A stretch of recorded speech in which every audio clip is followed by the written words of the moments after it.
Hi, Proton. Quiet, please.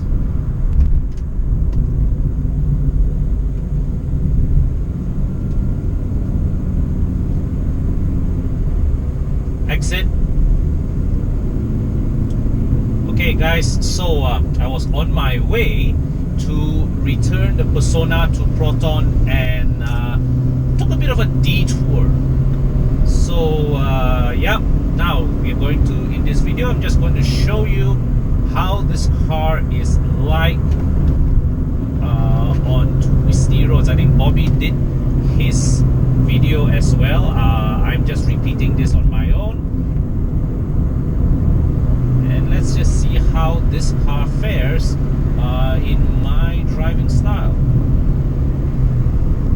Okay, so passing the guardhouse. There's a police bunt one car there, so I'm just going to pass it with minimal fuss. So in this, in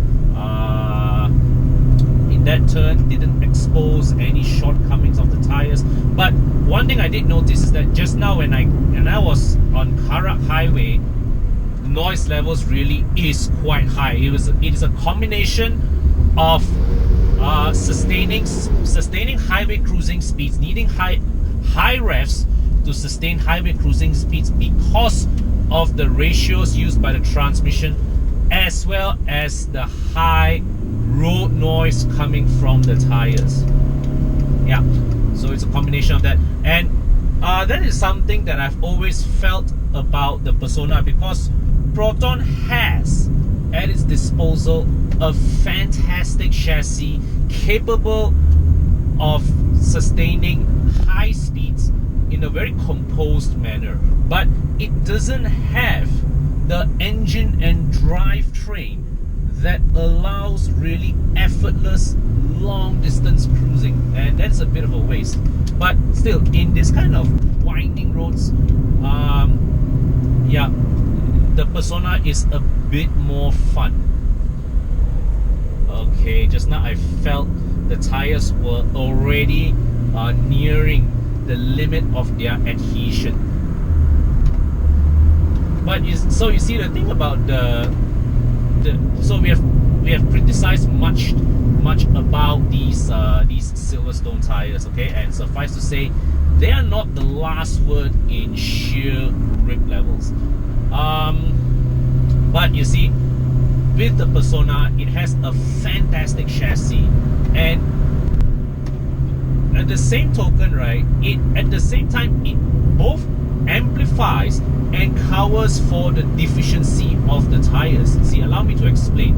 Now, the natural chassis balance means that the car is able to, on its own, make up for the tires' lack of grip by giving you a bit better balance and better distribution of the car's weight as you go around bends. So it helps you maximize whatever grip each tire has better.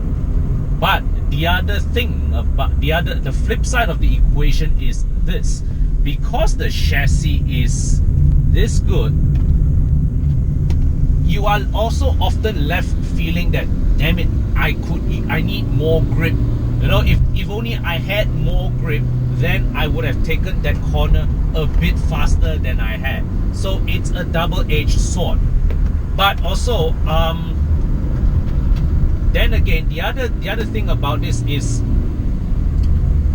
sometimes, you know, it's having the grippiest tires doesn't necessarily equate to more fun, because sometimes when you have less grip on your tires, it allows your car to have more playful characteristics. So you slip and slide about a bit, but if you are a sufficiently skilled driver, which I am not, alright, that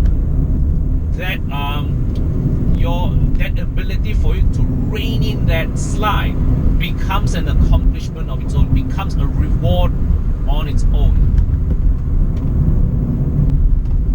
So the other positive way of looking at it is this.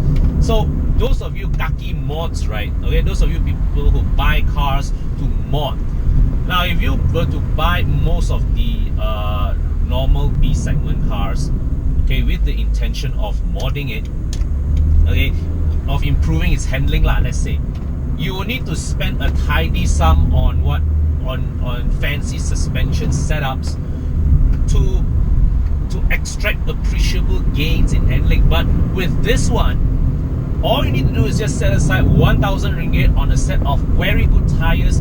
Immediately you get substantial improvement, right? Very, very noticeable improvement that also brings this car on par with the segment's best. Okay?